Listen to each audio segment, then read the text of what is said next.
Hello and thank you for watching my video. My name is Astrid Krasniqi. I am Cisco CCNA, CCNP and Palo Alto certified instructor. In this video we are covering PCNSA 210 and this is our chapter 10 Global Protect Remote Access VPN. Now this is the first video of chapter 10 which is 10.1 Global Protect Overview. Extend the security platform with Global Protect. Now you should be familiar with mobile security technology Remote Access VPN, where your users remotely connect from any network to your inside network. And they will be like virtually inside your network.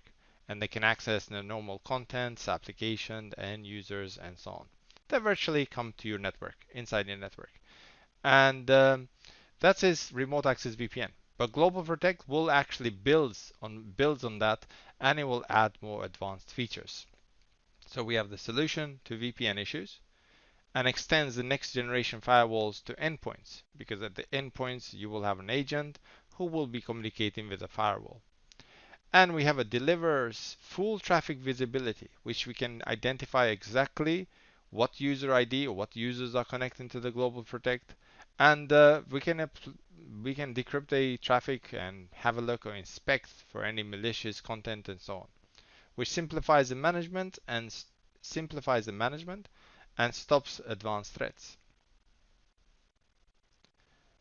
Now, there are Global Protect components, and we have three major components for Global Protect. The first component is Global Protect Portal, and it says portal because there's going to be only one. It's not portals. Portal. There can be only one portal, and this is the central point of intelligence. This provides the management functions for your Global Protect infrastructure. Every client connecting to the Global Protect network receives the configuration information from the portal. And then we can have a Global Protect gateways. And you can see this as gateways because it can be one or more gateways. These gateways they will provide security enforcements for traffic from Global Protect agents and apps. Now there can be two types of gateways. We can have an external gateway and we can have internal gateway. External gateway, obviously, like the name says, is actually provides the security enforcement and VPN access for remote users. Internal gateways apply security policy for access to internal resources. And the third major component in Global Protect is client software. This runs on the end user system and enables access to network resources via the deployed Global Protect portals and gateways. And we're going to install this software ourselves. Well, we're going to see all of them in this chapter. Now, the connection sequence for Global Protect is where you have the client on the local system will connect to the Global Protect portal for authentication. And the portal will do the authentication and authorization. And after the authorization is done, the portal will be sending the client configuration and a list of Global Protect gateways. So we have an IP addresses and the host name and the names of the Global Protect gateways. The client connects to the best gateway based on SSL response time and the local priority.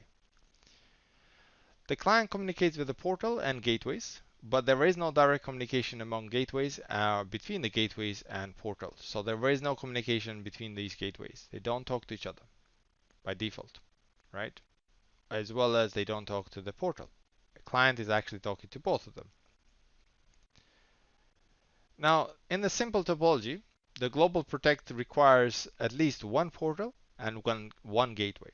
But we can have that portal and gateway configured on the same firewall, which we're going to do in our lab because we have one firewall, we're going to configure the gateway and portal in there.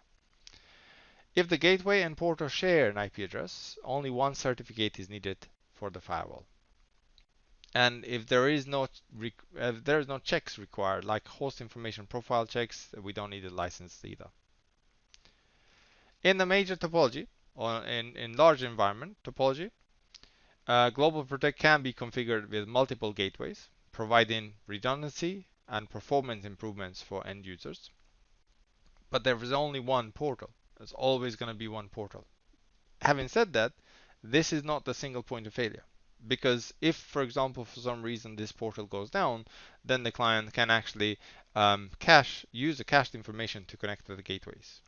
But the only problem with this is that if you can't install new clients, And you can't, if you make any configuration changes, you can't distribute them to the existing clients. GlobalProtect in the cloud. Now, virtual machine, VM series firewalls, and GlobalProtect mobile security enables you to extend your corporate security policy to remote users and mobile devices regardless of their location.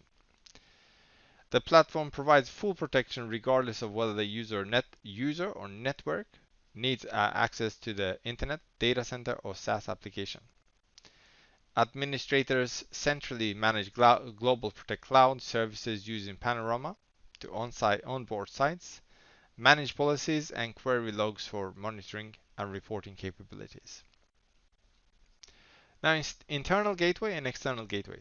Now, your portal can answer you with many IP addresses from internal gateways and external gateways, and it's down to the client to choose: do you want to connect to the internal gateway or external gateway? Well, internal gateways will be preferred to the external.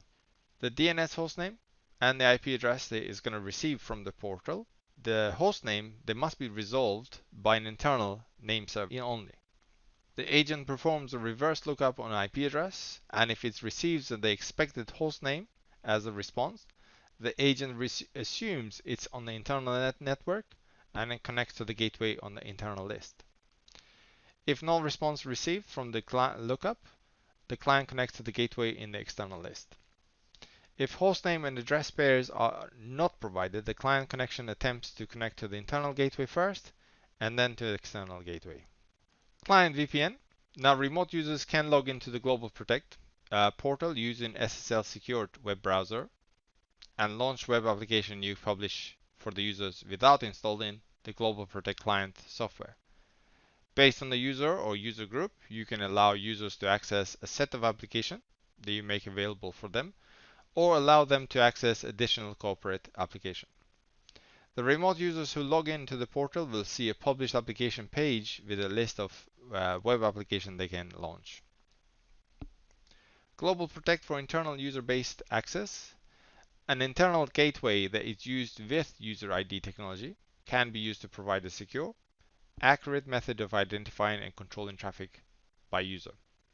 Internal gateways are useful in sensitive environment where authenticated access to critical resources is required. Thank you for watching lesson 10.1 GlobalProtect overview. This is of chapter 10 GlobalProtect. Please have a look at my other videos and don't forget to subscribe. This has been Astrid Krasniqi. Bye bye.